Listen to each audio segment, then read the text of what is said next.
Hey, can you tell me what a coal plant and a nuclear reactor have in common? I mean, really, what could these two possibly share? One burns ancient dead plants. The other splits atoms. They seem about as different as you can get, right? Wrong. They both boil water. I know, but stay with me here.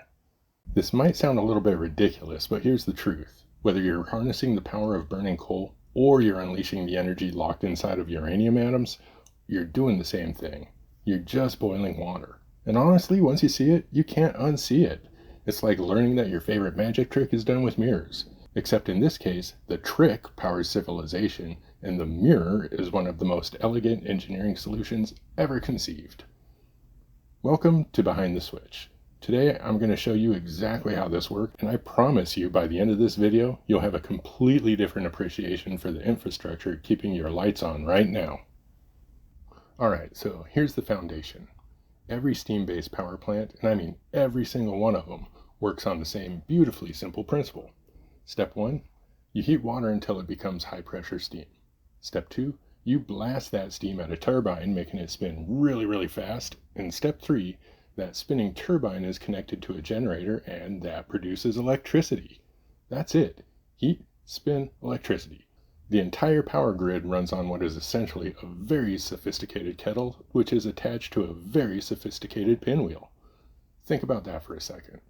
Right now, you're watching this on a device powered by electricity that came from boiling water. Your phone, your laptop, the lights in your room, all of it traces back to steam hitting metal blades. Now here's where it gets fun. The turbine and generator, they're basically the same in every plant. The real creativity, the real engineering genius is in how you boil the water. And that's where coal and nuclear diverge into completely different worlds while still doing the exact same thing. Let's start with coal, because honestly, it's the most straightforward. You take coal, which is basically compressed ancient forest from 300 million years ago, and you burn it. That's it, you just burn it. The heat from burning coal boils water in a massive boiler. That boiling water becomes steam, and the steam shoots through pipes at incredibly high pressures, slams into the turbine blades, and spins them. The turbine spins the generator, and electricity flows. After the steam does its job, it gets cooled back down into water, and the cycle starts all over again. It's a loop. Heat water, make the steam, spin the turbine, cool the steam, and repeat. It's Industrial Revolution technology, and you know what? It works. It's been working for over a century. The fuel is different now, cleaner coal, better combustion, but the principle hasn't changed. Fire makes heat, heat makes steam, steam makes power. Simple, reliable, and straightforward. Now, let's talk about nuclear power, because this is where things get absolutely wild. Inside a nuclear reactor, you're not burning anything. Instead, you're doing something that sounds like science fiction. You're splitting uranium atoms. When a uranium atom splits in a process called nuclear fission, it releases an enormous amount of energy as heat, and I mean enormous. One uranium pellet, the size of your fingertip, contains as much energy as a ton of coal. So what do you do with all that heat? Well, what do you think? You boil water.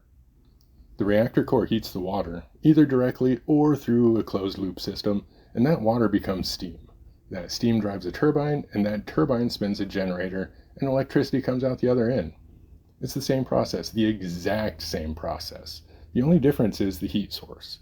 Instead of a furnace burning coal, you have a reactor containing a controlled nuclear chain reaction. But the water, the steam, the turbine, all that's identical. Here's my favorite way to think about it. A nuclear power plant is essentially the most over-engineered tea kettle in human history. You're using the fundamental forces of the universe, literally splitting matter itself, just to boil water. It's like using a lightsaber to make toast.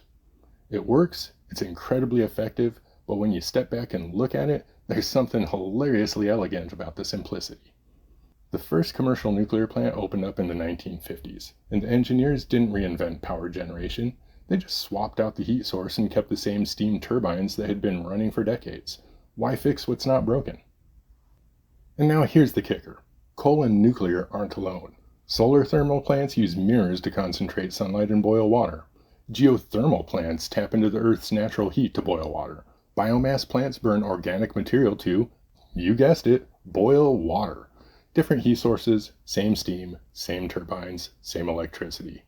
It's like discovering that every restaurant in town, no matter how different their menus look, they're all cooking with the same stove. So, here's what we've learned. You can burn ancient fossils, you can split atoms, you can focus the sun, you can even tap into Earth's molten core. But at the end of the day, it's all doing the same thing. It's just boiling water to make steam and using that steam to spin a turbine.